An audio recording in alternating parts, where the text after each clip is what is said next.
വർഷത്തിൽ ഇങ്ങനെ വരുമ്പം നമുക്ക് ഓണ സീസണാണ്. ആ സീസണിൽ നമുക്ക് ഈ പൂവ് ഒന്ന് കാണാനുള്ള നല്ല ഭംഗിയാണ്. പിന്നെ രണ്ടാമത് നമുക്ക് പൂവിടാനായിട്ട് പിന്നെ ദൂരെ പോയി നമ്മൾ പൂ മേടിക്കേണ്ട കാര്യമില്ല.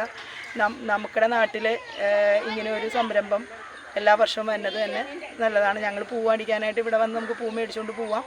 കണ്ണിനൊരു അല്ലേ ഒരു കുളിർമ കിട്ടുന്നു. കുളിർമ നല്ല ഇത് കാണാൻ തന്നെ വന്ന് നിന്ന് കാണാൻ തന്നെ നല്ല കൗതുകമാണ്. ആളുകളൊക്കെ ഇടയ്ക്കിടയ്ക്ക് വന്നിങ്ങനെ എല്ലാവരും കണ്ടുപോകും. പിന്നെ മഴയായതുകൊണ്ട് ആളുകൾക്ക് കുറച്ച് വരാനുള്ള ബുദ്ധിമുട്ട്. പിന്നെ നമ്മുടെ വെളിയത്തുനാട് ഗ്രാമത്തിൽ ഇങ്ങനെ ഒരു സംരംഭം അവർക്ക് എന്തായാലും ഇനിയും അടുത്ത വർഷവും ഇതിലും ഭംഗിയായിട്ട് അവർക്ക് ചെയ്യാൻ സാധിക്കട്ടെ.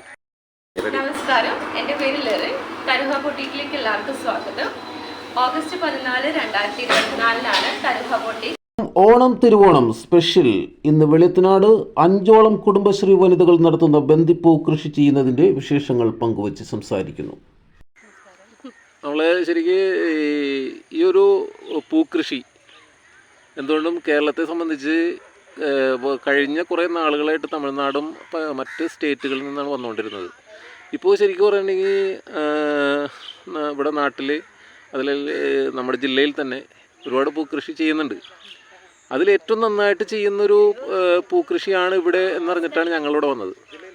ശരിക്കും പറയാം, എന്താണ് ഈ പൂക്കൃഷി ചെയ്യാൻ നിങ്ങൾക്കുണ്ടായ ഒരു പ്രചോദനം? അത് നമ്മൾ ഇപ്പോൾ 3ാമത്തെ വർഷമാണ് ഞങ്ങൾ ചെയ്യണത്. ഞങ്ങൾ ഫേസ്ബുക്കിൽ ഇങ്ങനെ കൃഷിത്തോട്ടം ഗ്രൂപ്പിൽ കണ്ടിട്ട് ആണ് ചെയ്തത്. അൽഹംദുലില്ലാ ആ വർഷം നല്ല വിജയമായിരുന്നു. അപ്പോൾ പിന്നെ പിറ്റത്തെ വർഷവും ചെയ്തു, ഈ വർഷവും ചെയ്തു. ഈ വർഷം മഴ പൂ വിരിഞ്ഞു നിന്നപ്പോഴായിരുന്നു മഴ.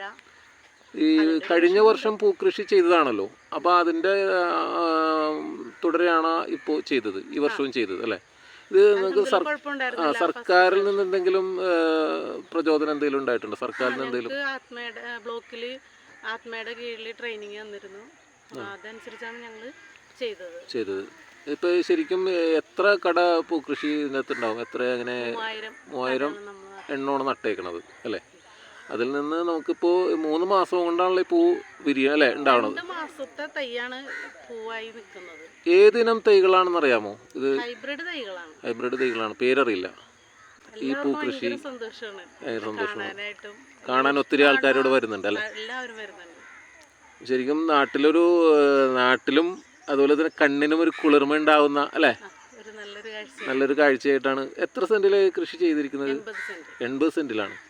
ശരിക്കും 80 സെന്റിൽ ശരിക്കും നിങ്ങളുടെ കണക്കനുസരിച്ച് എത്ര ഉൽപാദനശേഷി ഇതിൽ ഉണ്ടാകും എന്നുള്ളതാണ്? ഒരു 1 ലക്ഷം രൂപയെങ്കിലും നമുക്ക് കിട്ടേണ്ടതാണ്. പക്ഷെ മഴ കാരണം ഞങ്ങൾക്ക് പൂവില് വെള്ളം വീണ് കഴിയുമ്പോൾ അത് മറിഞ്ഞിട്ടുണ്ട് കുറേ കടകൾ. ആ ഒരു വിഷമമുണ്ട്. എത്ര ആൾക്കാർ ചേർന്നിട്ടാണ് ഇത് നടത്തുന്നത്? ഞങ്ങൾ 5 പേര്. 5 പേരാണ്. 5ഉം സ്ത്രീകൾ തന്നെയാണോ? കരുമാലൂർ ഗ്രാമപഞ്ചായത്തിലെ 10ാം വാർഡിലെ റോസ് JLG ആണ് ഈ 80 സെന്റിൽ ചെയ്തിരിക്കുന്നത്. ഞങ്ങൾ 5 പേരുണ്ട്. ശരിക്കും കഴിഞ്ഞ തവണ ചെയ്തതിലൂടെ ഒരു പ്രചോദനമായിട്ടാണ് നമ്മൾ ഇത്തവണയും ചെയ്തിരിക്കുന്നത് അല്ലേ? അപ്പോൾ നല്ലൊരു മാനസികമായിട്ടും അല്ലാതെ നല്ലൊരു സന്തോഷമുണ്ട്. കാരണം കാണുമ്പോൾ തന്നെ ഒരു അല്ലേ, കാണാൻ ഒത്തിരി ആൾക്കാർ വരുന്നുണ്ട് ഇപ്പോൾ ഇവിടെ, പുറത്തുനിന്നൊക്കെ വരുന്നുണ്ട്. ഇപ്പം എന്താ പേരുകളൊന്ന് പറഞ്ഞേ കേട്ടാ? നിങ്ങൾ ഇതിൽ പെട്ട ആളാണോ? അല്ല, പേരൊന്ന് പറഞ്ഞേ. ഫസീജ. ഞങ്ങള് ബാക്കി ലൈല, സൈനബ, സുനിത, ഷംല. ശ്രീമതി ഫസീജയും കൂട്ടരും ഒരുക്കി മനസ്സിനും കണ്ണിനും കുളിർമയേകി കണ്ണഞ്ചിപ്പിക്കുന്ന നിറങ്ങളിൽ ബന്ദിപ്പൂക്കൾ നടിയിൽ മുതൽ അതിന്റെ വിളവെടുപ്പ് കാലം വരെയുള്ള പരിചരണങ്ങളുമായി വിശേഷങ്ങൾ പങ്കുവയ്ക്കുന്നു. പരിപാടിയിൽ ഉൾപ്പെടുത്തിയാണ് നമ്മൾ വാരമാടിയിരിക്കുന്നത്. ഇതിൽ വാരമാടി കഴിയുമ്പോൾ നമ്മൾ കപ്പലട്ടി പിണ്ണാക്കും കോഴി വേസ്റ്റും കൂടി ഇട്ടിട്ടാണ് തൈ നട്ടേക്കുന്നത്. തൈ നട്ട് കഴിഞ്ഞിട്ട് 1 മാസം കഴിയുമ്പോൾ നമ്മൾ ഒരു വളവും കൊടുക്കും. ഇതിന്റെ തലപ്പ് നുള്ളി കൊടുക്കും. എന്നാലാണ് ഇതിന് ശിഖരങ്ങൾ വരുള്ളൂ. അത് എത്ര നാൾ കൊണ്ട് ഈ ശിഖരങ്ങൾ ഒടിക്കേണ്ടത്? 20-25 ദിവസം കഴിയുമ്പോൾ അതിൽ നമ്മൾ തലപ്പ് നുള്ളി കൊടുക്കും. അപ്പൊ നല്ല ശിഖരങ്ങൾ വരും. അങ്ങനെയാണ്. ഇത് എത്ര ദിവസം കൊണ്ട് പൂ ഉണ്ടാകും? 2 മാസത്തെ തൈകളാണിത്. 2 മാസം കൊണ്ട് തന്നെ നമുക്ക് ഉൽപാദനം വിളവെടുപ്പ് എടുക്കാൻ പറ്റും അല്ലേ? മാസം വരെയും കൂടി ഇത് നിൽക്കും. 3 മാസം ഉള്ളൂ ഇതിന്റെ കാലാവധി. ഇപ്പൊ നമ്മളിപ്പോ ഇതിനു മുമ്പ് പൂ പറിച്ചു കൊടുത്തിട്ടുണ്ടോ? അത് ഇപ്പൊ അത്തത്തിനാണ് നമുക്ക് റേറ്റ് കിട്ടുള്ളൂ. കിട്ടുള്ളൂ. ഇപ്പൊ 60 രൂപ 80 രൂപയൊക്കെയാണ് നമുക്ക് കിട്ടണത് 1 കിലോ. 1 കിലോ. അപ്പോൾ ഇപ്പൊ എത്ര കിലോ കൊടുത്തു കഴിഞ്ഞു? 100 കിലോ 150 കിലോ കൊടുത്തിട്ടുണ്ട്. ഇത് എവിടെ വിപണനം ചെയ്യണത്? അത് നമ്മൾ പറവൂരാണ്. പറവൂർ മാർക്കറ്റിലാണ് കൊടുക്കുന്നത്. കൊടുങ്ങല്ലൂര് അമ്പലത്തിന്റെ അടുത്തും കൊണ്ടുപോയി കൊടുക്കുന്നുണ്ട്. അത് നമ്മൾ തന്നെയാണ് ചെയ്യണത്? വേറെ ഞങ്ങൾ തന്നെ കൊണ്ടുപോയി കൊടുക്കും. അപ്പോൾ നിങ്ങൾ തന്നെയാണ് മാർക്കറ്റിംഗ് ചെയ്യണത്. അപ്പോൾ അതുകൊണ്ട് കൂടുതൽ ലാഭം ഉണ്ടാകാൻ സാധ്യതയുണ്ട് അല്ലേ? ഓക്കെ. അത്തം മുതൽ ഞങ്ങൾ റോഡ് സൈഡിൽ പോയിരുന്ന് വിൽക്കണം എന്ന് വിചാരിച്ചിരിക്കണം.